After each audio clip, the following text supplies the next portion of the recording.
Hey y'all, welcome back. A CSRA native returns to his roots with a one-man stage play. Benny Pope is joining me today. Benny, thank you for joining me. Thank you. It is an honor and a privilege to be here with you. Oh, well, thank you. Well, let's get right to it. Who got the body?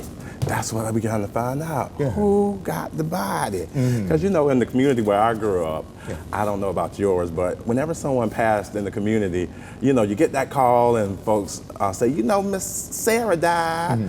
And people never say like, what funeral home is in charge of her? What they say? Who got the body? Who got the body? So that's where that title comes from. Wow, okay. What was your inspiration behind doing this play? So the whole inspiration of this play came from, well, it's based on my character, Sal. Sal is a 74-year-old Southern gentleman, and I'm from the South, so that works out well. So is he from Aiken? Like you're from Aiken? He's from everywhere. Everywhere, He can be okay. from anywhere at any given moment, depending on where the show is. That's the okay. magic of Yeah, theater. yeah. I like it, okay. But he's always going to be based on what comes from my heart, which is seeing my patriarchs and my dad, people like that.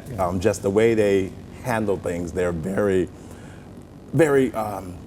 unfiltered. Oh, yeah, okay, yeah. And they say things the way they are. And so this character, Sal, lives in a neighborhood which a lot of people of his age have faced with. You know, their neighborhoods are changing.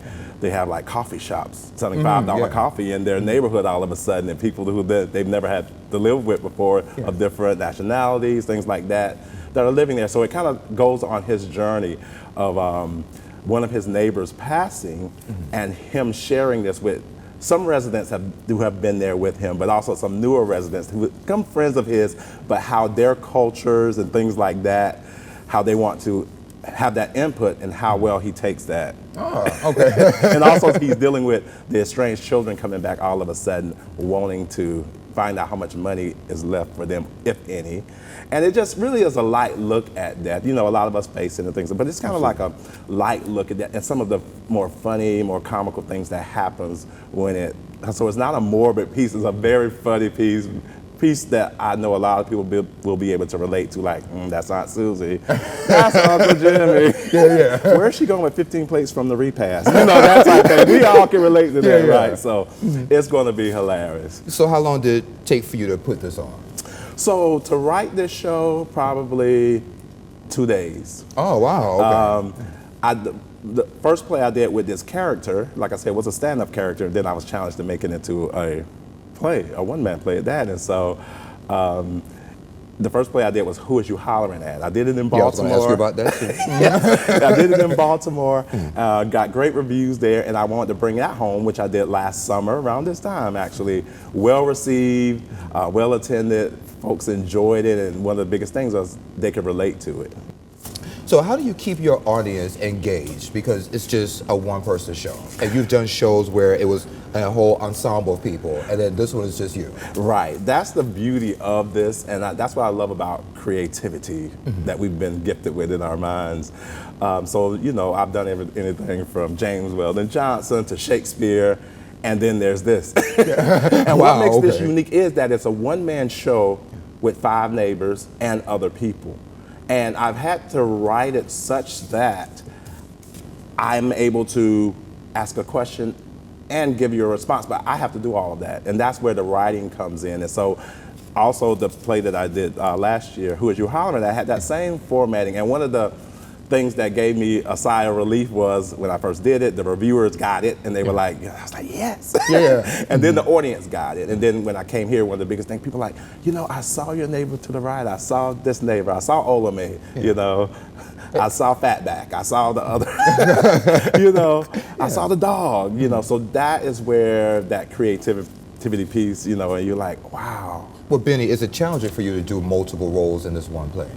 It can be challenging, but that's where the work for me comes in, just because, one, I have to write it in such a way where it makes sense and it flows to keep the audience. You was talking about engagement, and that's what you really definitely have to do. You know, you have that initial 30 seconds to get the audience engaged, and from there, you have to make it interesting, make it relatable, make it something people care about, you know, or they can really just kind of like tune into, say, God, I've had that experience. And most of all, when I go to theater, and one thing I like to give out at theater is, did I feel something from it? So you perform plays in Maryland. So how is it to bring it back home? Because you're from Aiken. Yes. Yeah. So how is it to bring it back home? Being a native of Aiken and doing plays in Baltimore a lot, which is about really my theater home center, I call it. Yeah. It's really something about coming to Aiken because, one, I get to see people who inspired a lot of this. Yeah. Oh, okay. I bet so. In good and bad I ways, work no? in Aiken, so I mean, I want to know who these people are. So you can tell me a little later. And also, just to me, I see it as a gift back to them. You know, just the appreciation, because I'm under the belief that every moment in life, every relationship in life, every friendship in life, all of that goes into building who we are, who we become. Absolutely.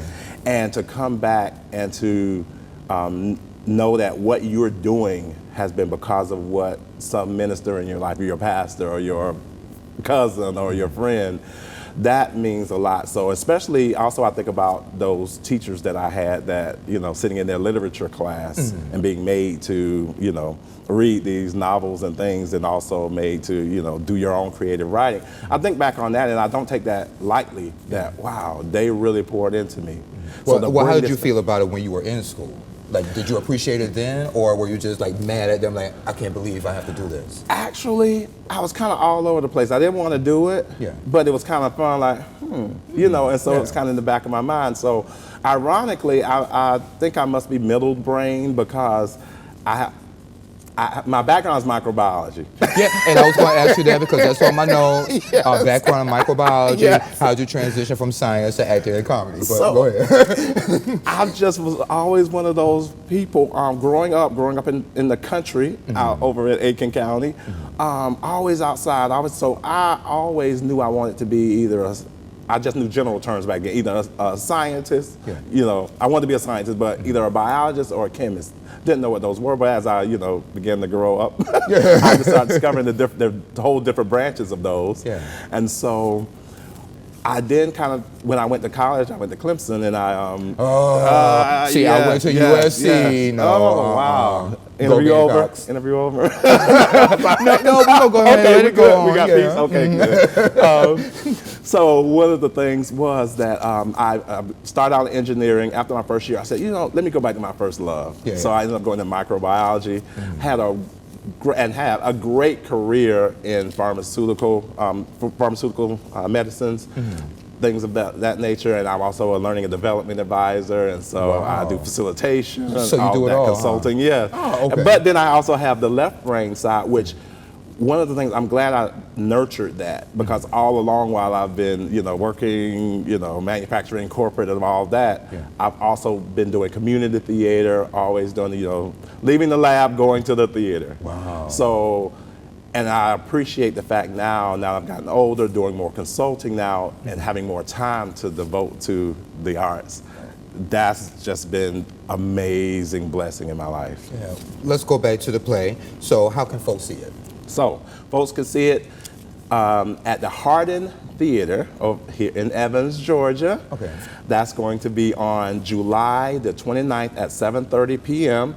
You can get tickets by going to www.bennypope.com. That's BENNYPOPE.com. My simple name. I was the seventh of 8 sons to my parents. Wow. So they ran out of creativity when they got to me. Oh, okay. www.bennypope.com. Yeah. And I heard there's some VIP options as well. Yes. So you want the VIP experience, you come in and hang out with me before I have to go back and get dressed, and we have hors d'oeuvres and sit around and take pictures and some gifts and things like that. Oh, okay. You get, you know, that's the $70 package.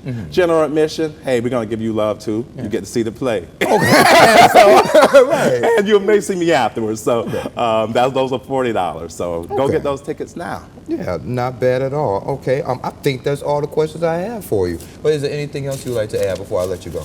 Just for folks out there, always follow your dream. That's what I tell people everywhere I go. One more question. So what's next after this play? What's next? So after this play, I'll be taking a rest. Oh, okay. Well, you need it because it seems like you're on the go and doing a lot of stuff. Yeah. Also, I have some projects coming up back up in the Maryland area the end of this year, next year. So I'll be working on those. Okay. Also doing some writing in the some more for Sal as well. So. Oh, okay. Yep. Wow, you do it all. I want to be like you. Oh man, but I can't because I must be like you. What are we gonna do? Okay. Well, Benny, thank you for being here. I really do appreciate it. Appreciate it. And good luck. Thank you. And I may come out to the play too because I want to see you do all these characters. Be there. Yeah. That's right. Looking for you. Okay. And we'll be right back.